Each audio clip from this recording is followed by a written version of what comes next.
Certa vez, observando duas plantinhas, achei bem interessante, bonitinhas, e achei que as duas eram cactos. Na verdade, o que acontece? Todo cacto é uma suculenta, mas nem toda suculenta é um cacto. E daí?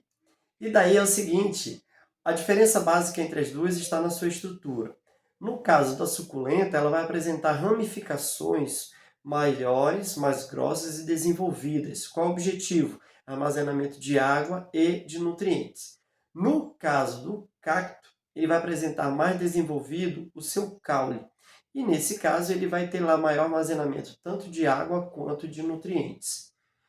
Mas espera aí, e as folhas? Cadê a folha do cacto? Bom, característica básica dos cactos é que eles se apresentam em ambientes áridos, secos, onde a quantidade de água é muito insignificante. Então, eles vão ter que se apresentar com adaptações que a gente vai chamar de xeromorfias, ou são plantas xeromórficas ou xeromófitas, tudo bem? Ou xerófitas. Beleza. São plantas que vão se apresentar em ambiente seco, mas com oportunidade de repente absorver uma quantidade de água suficiente para sobreviver. Agora, de onde elas vão tirar essa água? Bom, no caso do cacto, eles vão absorver água do subsolo, de preferência procurando ali o chamado lençol freático.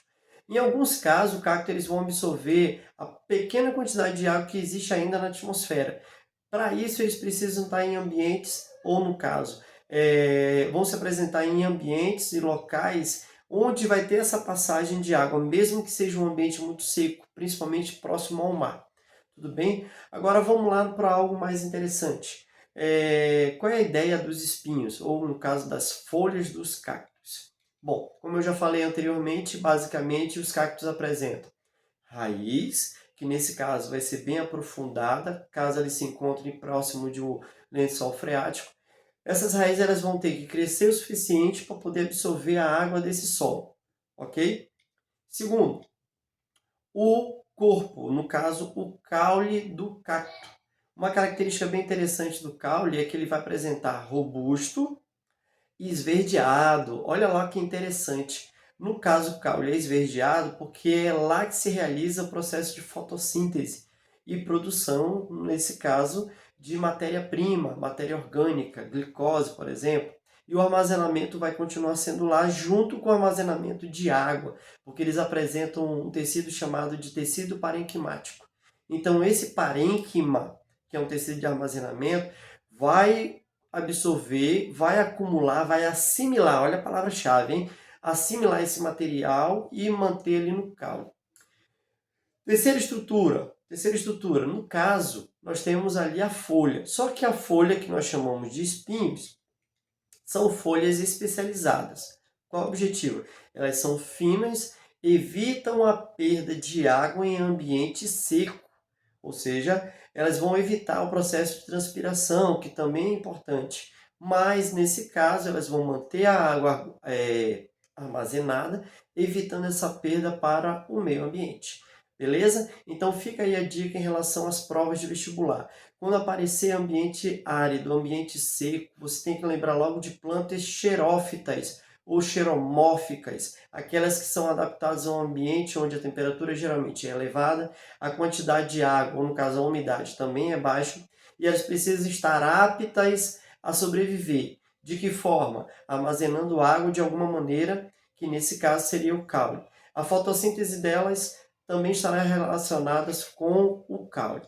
Ah, está faltando um detalhe importante. Basicamente é raiz, caule e folha. Mas cadê flores e frutos? No caso dos cactos, ou as cactáceas, elas se apresentam também nessa categoria. Elas são angiospermas. Então, elas são do grupo onde apresentam também flores e frutos. Se você já ouviu falar na famosa pitaia, uma delícia de fruta. Essa fruta só surge porque também surge uma flor. Então, nesse caso, repetindo, as cactáceas vão apresentar raízes, caule, folhas adaptadas em forma de espinhos, tudo bem?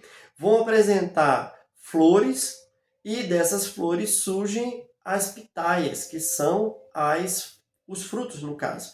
Tudo bem? Esse é um exemplo prático. Então, cuidado em prova, em ambientes áridos, geralmente as plantas são xerófitas. Beleza?